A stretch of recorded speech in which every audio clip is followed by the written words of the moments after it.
जब 2000 के नोट को बंद ही करना था तो उसको चालू क्यों किया और इससे आम जनता को क्या तकलीफें आएगी, आइए जानते हैं। 8 नवंबर 2016 एक ऐसी तारीख जब हमारे देश के prime minister Shri Narendra Modi ji TV पर आते हैं और कुछ ऐसा कहते हैं।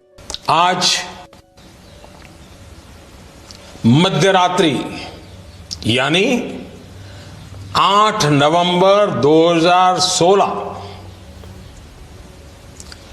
की रात्रि को 12 बजे से वर्तमान में जारी 500 रुपये और 1000 रुपये के करेंसी नोट लीगल टेंडर नहीं रहेंगे। इसके बाद पूरे देश में तहलका मच जाता है। इस दिन के बाद से 500 और 1000 के नोटों को बंद कर दिया जाता है।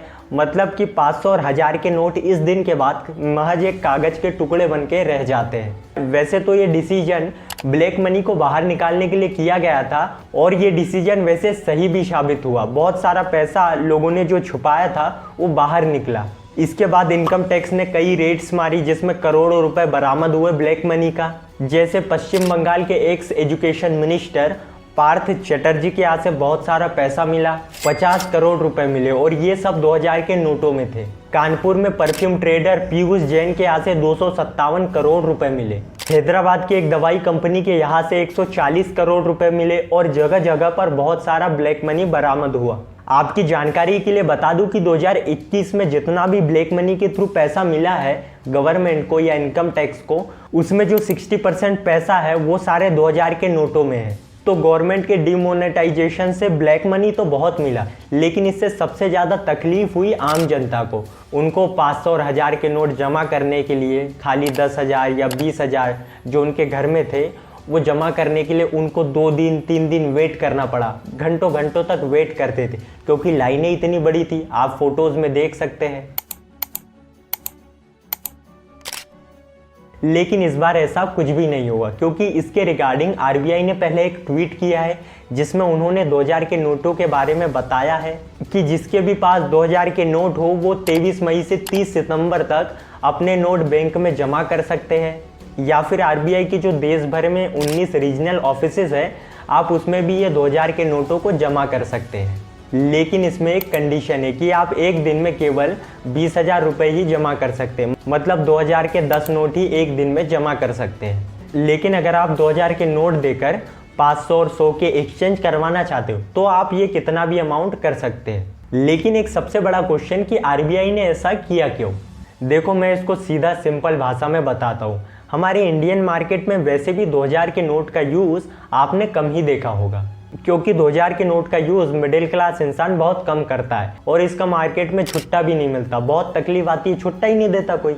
और 2000 के नोटों का सर्कुलेशन भी नहीं होता है इंडियन मार्केट में, इसलिए इसे आरबीआई ने 30 सितंबर तक विड्रॉल करने का फैसला लिया है। उसके बाद ये लीगल टेंडर नहीं रहेगा। लीगल टेंडर का मतलब होता है कि ये नोट बस एक कागज का टुकड़ा बनकर रह जाएगा, मतलब कि बंद हो जाएगा। लेकिन इससे आम जनता को ज़्यादा डरने की ज़रूरत नहीं है क्योंकि लोअर मिडिल क्लास इंसान के पास 2000 के नोट कम ही होंगे। और बेसिकली ऐसा कहूँ कि बहुत लोगों के पास तो होंगे ही नहीं, बहुत सालों से नहीं होंगे। क्योंकि मैं आपको बता दूं कि आरबीआई ने 2000 के नोटों की प्रिंटिंग 2018 और 19 में ही बंद कर दी थी। तो मार्केट में ज़्यादा 2000 के नोटों का सर्कुलेशन हुआ ही नहीं। इंडिया में अभी 180 करोड़ नोट है 2000 के, जिसकी कीमत है 3,62,000 करोड़ रुपए। मतलब ये हमारी इकोनॉमी का खाली 10 से 11% है, ज़्यादा नहीं है। इनमें से भी 90% पैसा वो है जो ब्लैक मनी में अभी भी रखा हुआ है, लोगों ने अपने टॉयलेट में छुपा रखा है। तो उन लोगों को तो आरबीआई के इस फैसले से टेंशन होगी और उनको डरना भी चाहिए और उनको टेंशन लेना लाजमी भी है। लो टेंशन, भरपूर लो।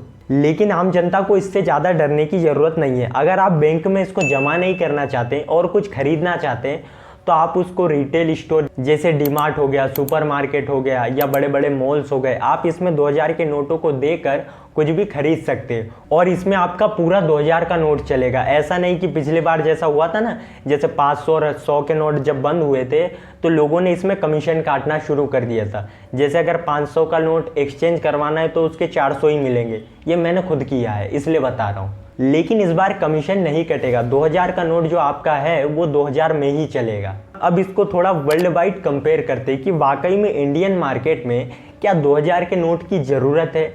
इसको मैं आपको अमेरिका से कंपेयर करके बताता हूँ। देखो, अमेरिका में जो एक एवरेज बंदे की इनकम है, मतलब एक जो एवरेज इंसान वहाँ पे कमाता है, पर कैपिटा इनकम जिसको बोलते हैं, 2023 के अकॉर्डिंग अमेरिका की जो पर कैपिटा इनकम है वो है $80,000, मतलब मोटा मोटा ये होता है 66 लाख रुपए। और हमारे इंडिया की पर कैपिटा इनकम है 1,70,000 रुपये, यानी कि इनकम के लिहाज से हम है 1,70,000 पे और अमेरिका है 66 लाख पर। मतलब ज़्यादा डिफरेंस नहीं है नोट में, लेकिन इनकम में बहुत बड़ा डिफरेंस है, बस 4 गुना छोटा नोट है हमारा। तो बात ऐसी है भाई लोग कि हमारे इंडिया में 2000 के नोट की ज़रूरत तो है ही नहीं, क्योंकि इसका यूज़ बहुत कम होता है और ये इकोनॉमी के सर्कुलेशन में भी बहुत कम आता है। और कई एक्सपर्ट्स और इकोनॉमिस्ट का भी ये मानना है कि इंडियन मार्केट में 2000 का नोट नहीं होना चाहिए। और वैसे भी आजकल जहां हम बात कर रहे हैं डिजिटल इकोनॉमी की, यूपीआई की, वहाँ पे जितना कैश ट्रांजेक्शन कम होगा उतना अच्छा है। हाँ, मैं ये मानता हूँ कि कई बिजनेसेस में कैश ट्रांजेक्शन की ज़रूरत होती है, लेकिन फिर भी हम 15% की ग्रोथ के साथ डिजिटल इकोनॉमी की तरफ बढ़ रहे हैं। और आपने खुद भी ये रियलाइज़ किया होगा कि आज छोटी सी छोटी दुकान के पास भी एक QR कोड होता है, फिर वो चाहे कोई पान वाला हो, कोई फुल्की वाला हो या फिर कोई भी हो, उसके पास अपना एक QR कोड लगा होता है। तो RBI की इस गाइडलाइन से आम जनता को डरने की ज़रूरत है ही नहीं। और मैंने आपको बता दिया है कि आप इस 2000 के नोट को कैसे कैसे कहाँ कहाँ यूज़ कर सकते हो। तो चलिए मिलते हैं नेक्स्ट वीडियो में, तब तक के लिए जो भी करना चाहते हो ज़्यादा सोचो मत, शुरू करो और आगे बढ़ो।